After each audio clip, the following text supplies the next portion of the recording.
Mga planong pagpapapatay ni Marcos Jr. sa mga kritiko ay binulgar ni Vice President Sara Duterte. At itong masyadong kontrobersyal na pahayag ni Sandro, ni Baby Charis Paco na mga kondisyon daw na hinihingi ni Pangulong Duterte noong 2022 election sa pagtakbo ng presidente ni Bongbong Marcos Jr. Ayun yung mga pag-uusapan natin mga banateros, mga kabiyay. Siyempre, bago natin simulan, don't forget to like, share, comment, and subscribe. Amoy sinigang Excuse me. So syempre, don't forget to like, share, comment, and subscribe sa ating YouTube channel. Pindot na lang din po yung bell button para lagi kayong updated sa ating mga video araw-araw. Yung pag-like, pag-share, sobrang laking tulong po yan para sa aming mga YouTube channel ng buong Banateros Brothers. At ayun na nga, mga banateros, ay talagang binulgar ni Vice President Sara Duterte itong mga plano ni Marcos Jr. na ipatumba or planong pagpapatumba sa mga kritiko or sa mga taong kumukontra sa mga kadimunyuhan na ginagawa niya sa ating gobyerno. At ito pa yung kontrobersyal na live interview ni Sandro. Ewan ko kung saan niya napulot itong chismis na to, na humihingi daw ng kondisyon itong si Pangulong Duterte sa pagtakbo ni Marcos Jr. noong 2022. Aba nako, grabe itong chismis na to Charis Grabe itong mga nangyayari ngayong mga araw na to. Mas matindi pa po sa bagyo ang mga hangin ng mga BBM vlogger, kasi kung ano-ano na lang yung may napanood ako ng mga vlogger ni BBM na nag-swimming tapos nagyayabang, sabi nila, kayo mga banateros, nararanasan nyo ba to? Nakapag-swimming ka lang sa swimming pool, akala mo kung sino ka na, hype na yan. Ewan ko ba dito sa mga, hindi, alam ko naman na itong mga to ay mga hambog din talaga. At puro lang naman sila ganyan, hanggang hambugan lang naman, no? Sa tutusin, may mga nagchat-chat nga sa akin na hinahamon ako no, kung saan-saan. Hindi ko na lang pinapatulan mga banateros. Sabi ko, anytime pwede naman kayo pumunta dito sa Taguig. Syempre, alam nga naman, di naman ako tanga na para ako pa yung... Pero dati may sa sobrang yabang ng vlogger. Yung alam mo yung vlogger na bukbukin yung muka, yung tiga Davao, yung binugbog niya yung nanay niya dahil hindi siya binigyan ng pangdruga. May vlogger si BBM na gano'n, na bukbukin ng mukha na na binugbog niya po yung nanay niya kasi hindi siya binigyan ng pangdroga, at hindi na rin yan makauwi ng Davao kasi sandamakmak yung kaso na kakaharapin niya doon. Ewan ko lang bakit ngayon nagiging malas sa bagay. Lahat naman kapag ikaw ay kakampi ng administrasyong Marcos, talagang kahit may kaso ka, si Franz Castro nga, 'di ba, convicted pero malaya, 'di ba? So ganyan ang kalakaran kapag kakampi ka ni Marcos Jr., goods the goods ka, happy ang iyong buhay. So yun nga mga banateros, dati pinuntahan ko talaga sa bahay nila yun kasi nga syempre hinahamon tayo. So ngayon hindi ko na lang masyadong pinagpapansin yung ibang mga hamon. At eto, sa mga nanonood diyan na mga haters, ipaalam nyo to sa mga BBM vlogger. Alam nyo kung bakit hindi kayo, kasi pinapalabas nila, takot ang Banateros Brothers sa mga BBM vlogger. Takot daw kami. So, sabi naman namin, una-una, hindi namin kayo papatulan. Ba't namin kayo papatulan? Una-una, alam namin mga tulonggis kayo. Pangalawa, hindi naman namin kayo kalibel. Diba? Kasi nangahamon sila ng debate. At yung iba pa nga, suntukan yung hamon.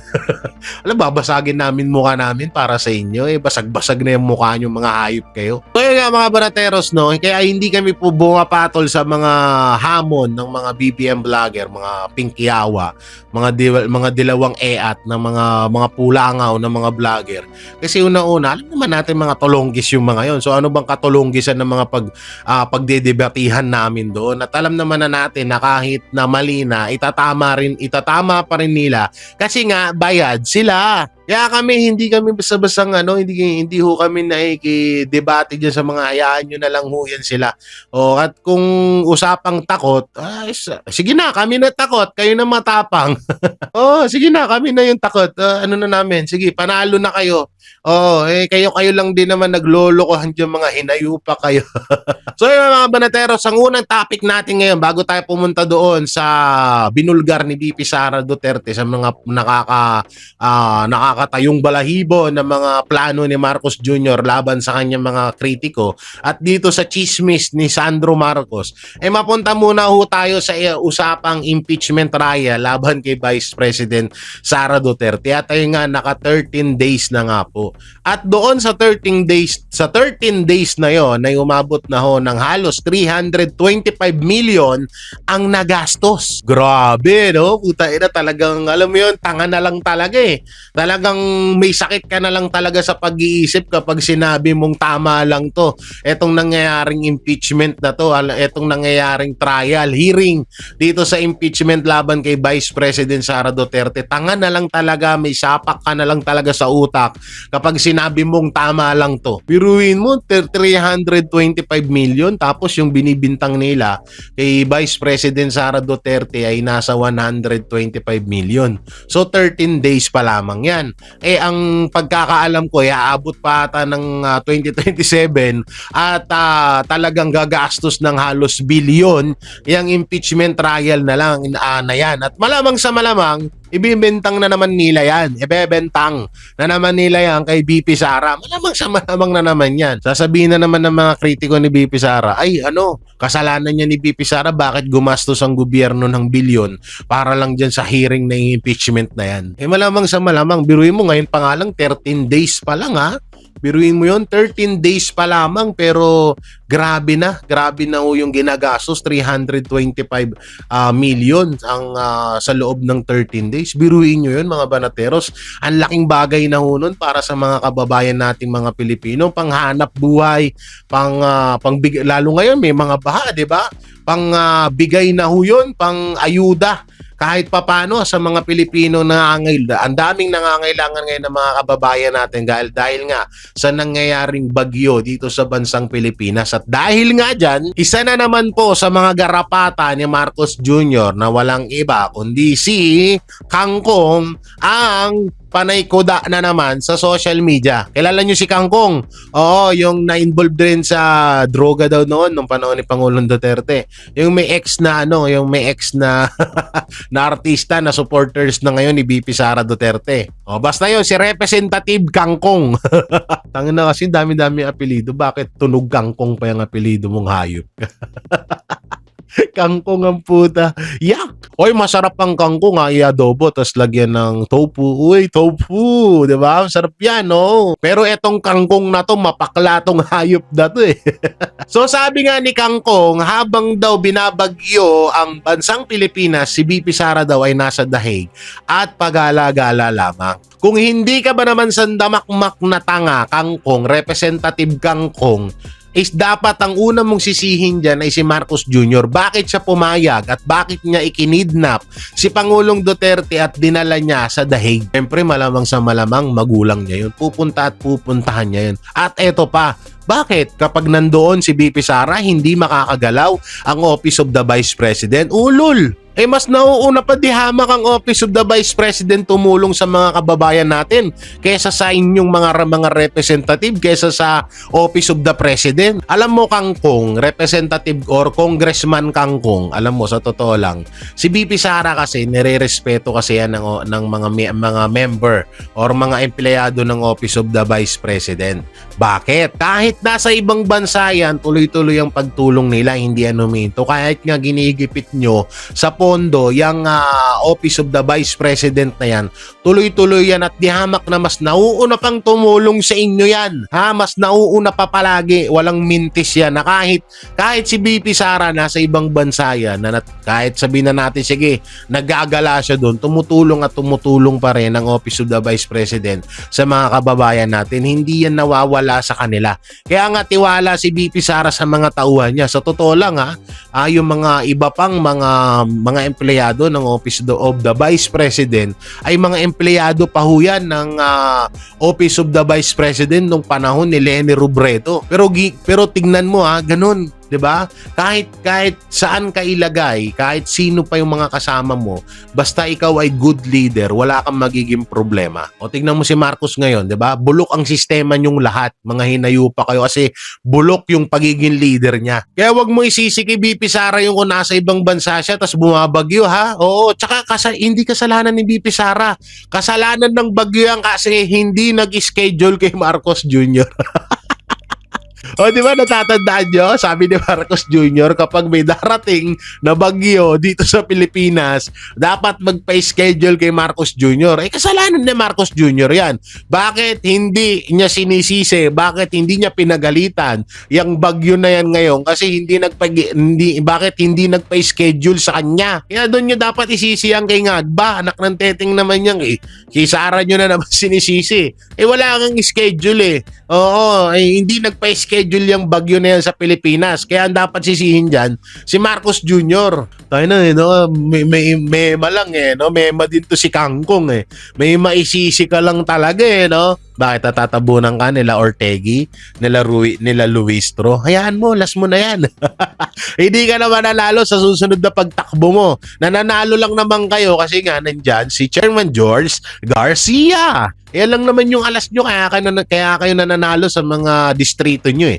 Kasi nga tropa nyo si Chairman George Garcia. Pero pustahan tayo, no? Pagdating ng 2028, pag si BP Sara Duterte na ang presidente ng Pilipinas, wala nang dayaan sa COMELEC. Wala na rin yan, siyempre, si Chairman George Garcia. Magiging maayos na ang COMELEC, ang sistema ng eleksyon dito sa bansang Pilipinas. Mga tulonggis talaga tong mga garapatan ni ni Marcos Jr. tsaka ni Martin Romualdez, do. Lahat na lang. At speaking of katangahan, kabobohan, ay isa sa mga congressman na nagngangalang Luistro ay sinisisi niya si Alex Yala. Bakit daw panay suot ng green? Ang tindi nyo talaga. Ang kakapal ng mga peslak nyo. Pagsusuot na lang ng green nung bata, sinisita nyo pa. Putay na, nung nagsuot ka nga ng dilaw na mukha kang tae. Putay na, nagsuot ka nga ng kung green, nagsusuot ka nga ng violet, ng dilaw, ng maroon, ng kung ano-anong kulay. Putangin na mo, hindi kami nagrereklamo kahit hindi sa yun bagay. Tapos nagsuot yung bata ng green, laging nagsusuot ng green. Sinisisi nyo, hinahamak nyo at binabash nyo kung ano-ano pinagsasabi nyo. Yung ikaw nga pangit eh, di nga bagay sa'yo yung damit, nagreklamo ba kami? Nung nakaraan, nakakulay dilaw. Akala mo bulok na saging eh. Nung nakaraan, nakakulay ube na na suot. Dahil na, akala mo tae na nilagyan ng kulay. Sorry, pasensya ako sa lumalalolod. Hindi naman sa panglalait, pero yan po talaga yung nakikita ng netizen eh. Akala mo, laging bulok na prutas eh. hindi ko na lang talaga, hindi ko maisip na, hindi ko mawari sa utak ko na bakit pa kailangan magsuot ng ganong mga damit na hindi namang bagay sa'yo. Kahit papaano yung si Lovely Granada ba yun? Kahit papaano, kahit mahaba yung baba niya na parang from Taguig hanggang Pasig yung haba eh. Tawag dito kahit papaano maayos manamit. Eto si Luistro, puntahin na magsusuot ng dilaw. Ang itim-itim mo naman. Pagmumukha tuloy bulok na saging. Minsan kulay blue. Ayop na yan, no? Tapos ngayon yung bata na si Alex Yala, laging naka-green at nag-champion pa. Tapos yung mga magulang nakasuot ng green. Unang-una, alam naman ho natin ang simbolo ng green. Swerte ho yan eh. 'Di ba? Hindi lang sa mga Duterte yan nakadepende ang kulay green yan. Kahit din po ako, kung mapapansin nyo, sa mga thumbnail ko, kulay green at dilaw, gold ang lagi kong kulay kasi hindi ako nagbabago ng kulay. Siguro may madagdag man na kulay diyan, kulay pula, kulay puti. So okay lang, pero kadalasan po talaga ang pinaka main at paborito kong kulay is kulay green at kulay black. Dahil nga swerte nga ho yan. Swertihan eh. Hindi naman porket nagkulay green yung tao, supporters na agad ang kikitid ng mga utak nyo. Alam nyo, so tutusin lang, dapat gumawa kayo ng sarili nyong planeta. Puntay lang, kakaiba mga utak nyo, mga hayop kayo, pati ba naman yung Kung tangina mo, hindi ka nga pinakailaman nga nung bata nung nagsuot ka ng kulay blue na kahit kaitim-itim mo, tapos pinapakailaman mo siya dun sa suot niyang kulay green. Kaya ganon, pangit yun. Ang hirap nyo naman ang hirap nyo pakisamahan.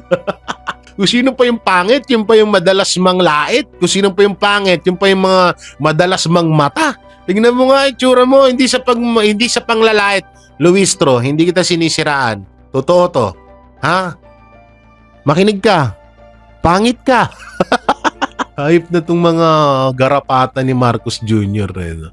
Ang lalakas nila no? Pero puta lahat naman din ng mga ibinabato nila pupunta din sa kanila. Kagaya na lang ni Sister Ortegi.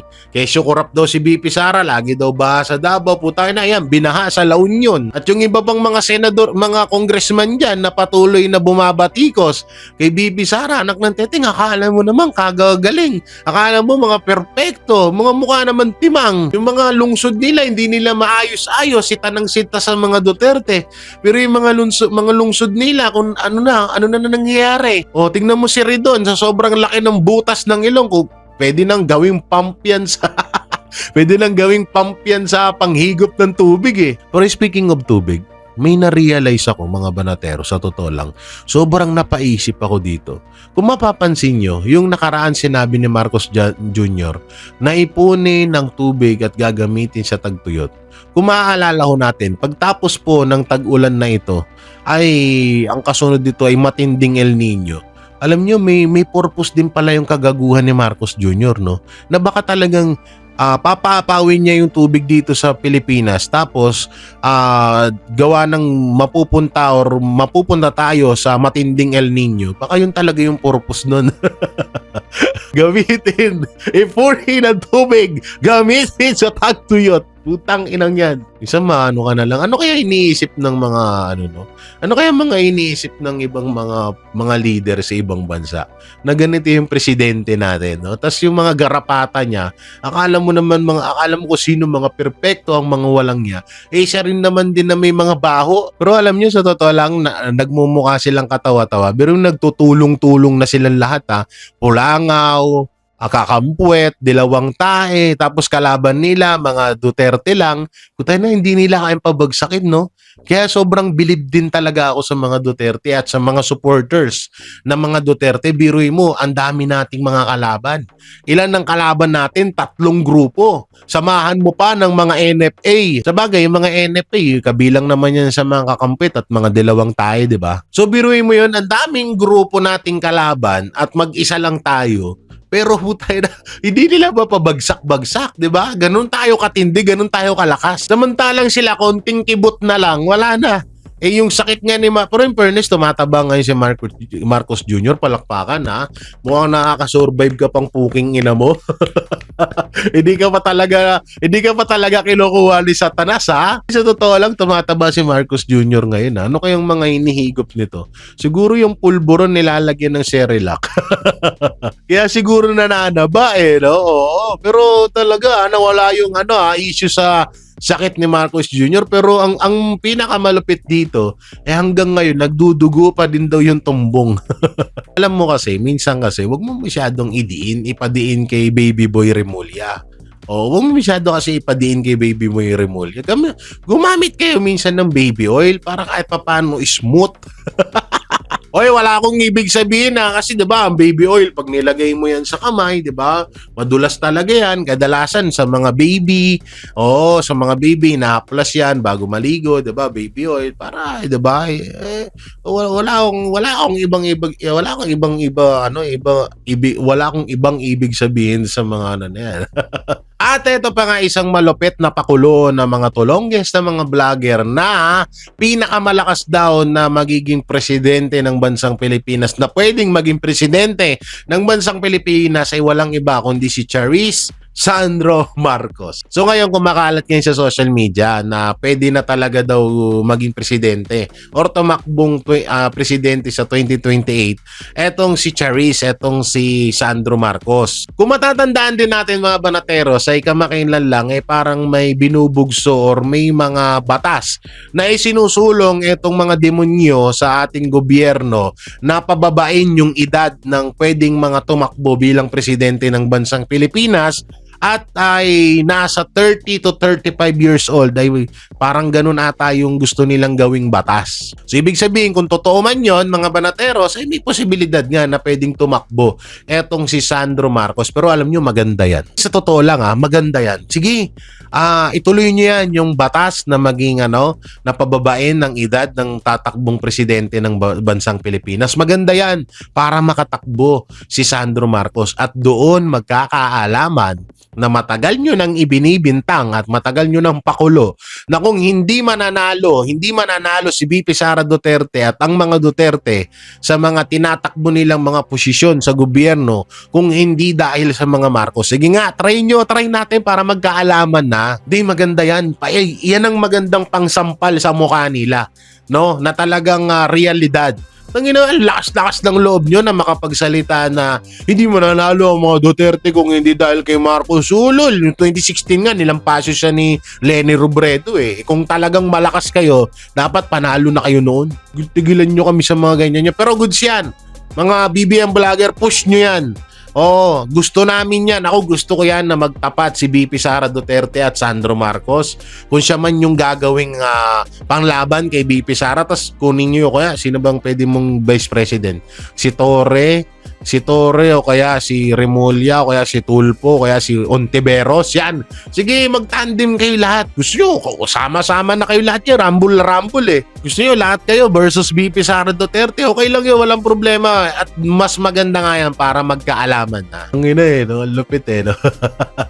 Talagang yun ang nila. So, ibig sabihin, totoo nga yung balita na ipapababain nila yung edad ng pagiging presidente para makatakbo nga naman itong si Charis. At alam ko naman din, no? Alam din naman natin na may posibilidad na manalo si Sandro Marcos bilang presidente, bilang sa pagtakbo niya bilang presidente ng bansang Pilipinas dahil kay Chairman George Garcia. Bakit ko nga ba nasabi na pwede siyang manalo? Ito, kung yung mga talo nga napapanalo ni Chairman George Garcia. Kung halimbawa na ito si VP Sara Duterte ay may mga kaso silang ibintang dyan. So halimbawa nasa 40 million to 45 million ang bumoto kay VP Sara at nasa 25 million lamang or nasa 20 million lamang ang bumoto kay Marcos, kay Sandro Marcos, pwede pa rin nilang magicin yun. Pwede nila, kagaya nung ginawa nila sa Duterte Youth Party List, kagaya nung ginawa nila sa kalaban ni Representative Benny Abante Atras Abante. 'Di ba? Parang ganoon lang. Kunwari, hindi na pwedeng hindi papayagan ng COMELEC na maging presidente si Sara kasi may kaso. Hindi, 'di ba? At pwede rin naman na magkaroon na naman ng dayan. So abangan na naman na natin nito na hindi na naman halos 18 million overvoting ang mangyayaring overvoting niyan. Baka umabot na ng 30 million 'yan. Alam naman na natin yung kalakaran, no? Alam naman na natin yung kalakaran sa COMELEC, lalo't si Chairman George Garcia ang chairman dyan. Alam naman natin na isa sa mga garapata ni Marcos Jr. yan. Pero okay yan. Sige, magkakaalaman tayo dyan. I-push nyo yan. Si Sandro yung patakbuhin nyo bilang presidente. Yan ang patakbuhin nyo. Yan ang ipanglaban nyo kay VP Sara Duterte at dyan tayo magkakaalaman talaga. At mapunta naman tayo sa mundo ng showbiz na walang iba kundi mapatungkol dito kay Vice Ganda versus Lala Soto ng MTRCB. Dito nga mga banateros, mga kabiyaya, etong si Vice Ganda ay kung ano-anong kabastusan kasi ng mga pinaggagawa, no? Ang katakataka lang dito, ito yung pinakamalupit dyan Yung SMNI nagbabalita yun ng katotohanan. Tinanggalan ng prangkisa. 'Di ba? Hindi nyo na napapanood sa mga national TV ang balita ng SMNI. Nasa cable na lang at sa social media. Pero walang ginawang kabastusan. ang SMNI, kundi naghahatid lamang ng tunay at sapat na balita para sa mga Pilipino, para sa mga OFW, at para talagang maturuan sila kung ano ba talaga yung tunay na nangyayari sa bansang Pilipinas. Etong Showtime, alam naman na natin na magkaiba ang SMNI sa Showtime dahil lang Showtime is primetime show at ang SMNI ay isang news. Pero kung iisipin nyo, yung Showtime, puro kabastusan na ho ang mga pinaggagawa. Pero bakit hindi pa rin sila natatanggalan ng prangkisa? O baka palakasan lang talaga kasi si Vice Ganda may impluwensya at kakampi din ng administrasyon ngayon, at dahil ang ABS-CBN or ang GMA or si Vice Ganda ay galit sa mga Duterte kasi nung panahon ni Pangulong Duterte pinasara ang ABS-CBN. So baka ganun, kaya hanggang ngayon open lang, okay lang na magbastos or maging bastos si Vice Ganda, Vice President tuloy. Maging bastos si Vice Ganda sa publiko, okay lang, hinahayaan lang. MTRCB, Ma'am Lala Soto, aksyonan nyo yan. Hindi po pwedeng ganyan. Alam nyo sa totoo, matagal na nating issue yan, yung mga kabulastugan at bastos na ginagawa ni Vice Ganda dyan sa It's Showtime. Sa totoosin lang, nanonood din naman ako ng It's Showtime. Nanonood, at mas lalo kong pinapanood ng Itbulaga. Siyempre, mahal ko yung Itbulaga na yan. Pero pag nandun si Tito Soto, medyo nawawalan ako ng gana. Hindi, alam nyo, pagdating sa showbiz, wala kaming problema ni Tito Soto. Pero pagdating ng politics yun, malaki na problema naming dalawa. Hindi ko kasi dinadamay, hindi kasi ako utak talangka na utak bulalo na na lahat na lang idadamay mo, lahat na lang ipupukol mo, ididikit mo dun sa tao. Alam nyo naman na dati akong TVJ defender ng Itbulaga, 'di ba? So sa issue nila na sa halusos noon. So hindi ko na kailangan pang i-explain, nang haba na nun. So ito kasing si Vice Ganda ay patuloy pa rin po ang mga kabastusan, kawalangyaan na ginagawa sa Showtime. So ngayon, may mga bali-balita na ipapasara daw ng MTRCB or tatanggalan ng prangkisa. Sana nga. Kasi kung yung SMNI na nagbabalita lamang ng katotohanan para sa bansang Pilipinas ay tinanggalan ng prangkisa, tanggalan nyo rin ng prangkisa yung puro kabastusan na ipinapalabas dyan sa Showtime. O kaya, tanggalin si Vice Ganda sa It's Showtime para maging maayos siya, kasi puta na puro alam niyo yung pagpapatawa, alam mo, sa totoo lang po talaga, hindi birong magpatawa. Sa totoo naman talaga, tama naman yung sinasabi nila, pero ilagay mo sa lugar. Una-una, maraming millennials, Gen Z ang nanonood at tumahanga kay Vice Ganda kahit ganyan kapangit siya. At speaking of Vice Ganda, marami nang lalait sa maitim kong kilikili. Tangin na yun nga, bilyonaryo 'di ba? Bilyonaryo si Vice Ganda, ba't di niya mapaputi yung kilikili niya? Kaya nga hindi nagaan yan, ang itim-itim ng kilikili niya. Ako, maitim kilikili ko kasi mataba ako. Anong pinaglalaban mo, Jay? Hindi, wala lang. Minambabash kasi minsan na maitim kilikili ko. Bakit pa? Mataba ako Bakit? Pero mabango to Hindi kasi mga banateros, maraming nanonood ng mga kabataan kay Vice Ganda. So dapat hindi talaga siya nagpapakita ng ganyan, nakabastusan, yung bubugahan sa muka. Although ang Itbulaga may ganong joke, pero tinanggal na rin nila at hindi naman masagwa sa Itbulaga yung mga ganong ginagawa. Kaso dito kay Vice Ganda, yung bunganga niya, 'di ba? Puro kabastusan. Alam mo 'yun, sobrang sobrang ng weird, sobrang ng pangit sa imahe at sa pwedeng i-impluwensya ni Vice Ganda sa mga kabataan. Kaya kung sakali man na tutuluyan yan ng MTRCB, ni Ma'am Lala Soto, goods na goods yan. Palakpakan natin sila dyan. Kasi yung SMNI nga, nagbabalita lang ng totoo, tinanggalan ng prangkisa, tas yung puro kabastusan na napapanood ng mga kabataan yun, ayaw yung tanggalan ng prangkisa. At dito na nga tayo mapunta sa kontrobersyal na ni-reveal ni Charis Sandro Marcos dito sa isang live interview dito sa, di ko alam kung anong podcast to Wala talaga ako alam sa totoo, hindi ko first time mo makita yung podcast na yun, meron palang ganun. Ayun, napanood ko yung sinabi ni Charis at ang sabi niya nga doon, nung 2022 daw, bago tumakbo bilang presidente itong si Marcos Jr., pinatawag daw sila ni Pangulong Duterte sa palasyo at nanghingi ng mga kondisyon or nagbigay ng mga kondisyon si Pangulong Duterte kay Marcos Jr. Na kesyo sila daw mamimili, kesyo sila daw mamimili ng mga Senate President, sila daw mamimili ng mga House Speaker. Putangin na, unang-una, dito ka magtataka. Simulat sa poll, hindi kayo sinuportahan ni Tatay Digong. Hindi kayo sinuportahan ni Pangulong Duterte. Wag nyo kaming gawing tanga. Putangin na, hindi nga kayo sinuportahan, tapos ipapatawag kayo sa palasyo? Ha? Kaululan mo yan. Di alam mo yung gawa-gawang kwento no? Halatang halata sa mata, sa kilos, alam mo yung pag-deliver ng salita, talagang alam mo nag-iimbento lang Hindi nga sinuportahan ni Tatay Digong yan si Marcos Jr. tapos papupuntahin niya doon sa palasyo. At kung sakali man totoo nun, ang kapal naman ng mukha nyo nun. Biruin mo, tinawag na kayong adik tapos hindi kayo susuportahan sa eleksyon tapos pupunta kayo doon sa palasyo. Ang kapal ng mukha nyo nun, di ba?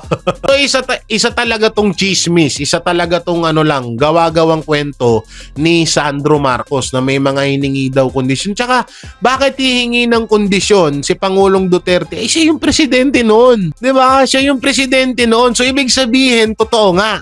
Halimbawa, ito yung sa mga sinabi ni Sandro Marcos. Lumalabas kasi dito na ibig sabihin, kaya nanghihingi ng kondisyon si Pangulong Duterte kasi alam niya nang mananalo si Marcos Jr. dahil kay Vice President Sara Duterte. Ganun ba? So, ibig sabihin, parang inamin nyo mismo na kung hindi dahil kay VP Sara Duterte ay hindi mananalo si Marcos Jr. At yun naman talaga yung totoo. So, maraming pwedeng kakalabasan nitong issue na to, mga banateros, mga kabiyaya.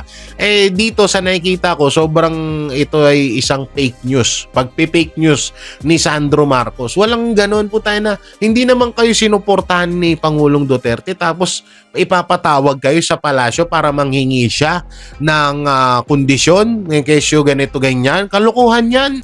Siguro siguro gusto lang magpapansin ni Sandro. Kung ano na pinag ayun ba yung epekto pag nahihimatay ka? Nahihimatay ka dahil wala kang tulog. Ayop ka naman talaga, oo. Intindihin na lang natin si Sandro kasi wala kang tulog tapos nabagok pa ata. Kaya ganyan yun. Alak ng teteng siguro nung siyempre walang tulog, nahimatay. Pagkagising, ganito pala i-chismis ko. Putang inang himahinasyon yan. Manang-mana ka sa tatay mo. Oo, grabe yung himahinasyon mo, Sandro Marcos. Iba ka. Tangina mo, mas matindi pa kay Marcos Jr. to Kung si Marcos Jr. nakakausap yung tatay niyang matagal ng patay, si Sandro Marcos nakakagawa ng imposibleng kwento.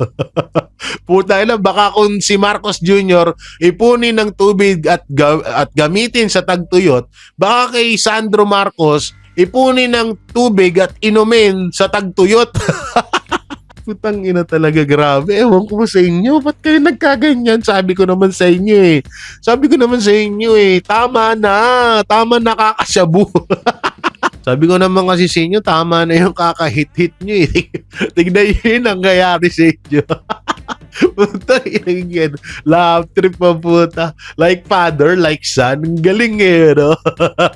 Puta, na nakagawa ng istorya pagtawas mahimatay. Ayop kayong mag-ama. Ewan ko sa inyo. Ang lakas ng mga tama nyo. At ayun na nga mga banateros, mapunta na nga tayo dito sa ibinulgar ni Vice President Sara Duterte na etong about dito sa mga kritiko ni Marcos Jr. na ipapatumba ni Marcos. At talagang nakikita naman natin ngayon yung haras, panggigipit, threatening, no? Obvious naman. Syempre, balik na naman tayo sa unang topic natin. Nagsimula yan at nakita natin yan. Kauna-una nakita natin kung gaano kademonyo si Marcos Jr. Kay Pastor, no? Yung pagpapasara sa SMNI, pagtanggal ng prangkisa, pagpapakulong kay Pastor, pagdala kay Pangulong Duterte sa ICC, pagpapakulong sa mga senador, panggigipit sa mga senador, pangaharas sa mga vlogger na tumutulig sa kay Marcos at sa mga iba pa sa 18X Marine.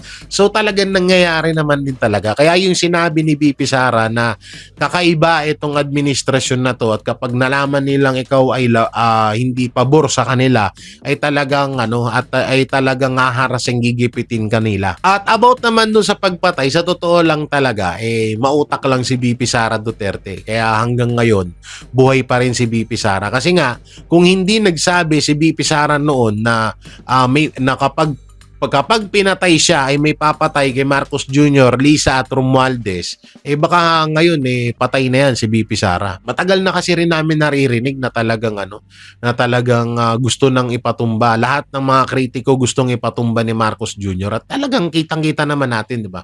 Grabe gipitin, 'di ba? Grabe siyang manggipit, grabe mangwalang niya, grabe mangharas, manggipit, mang-threatening, 'di ba?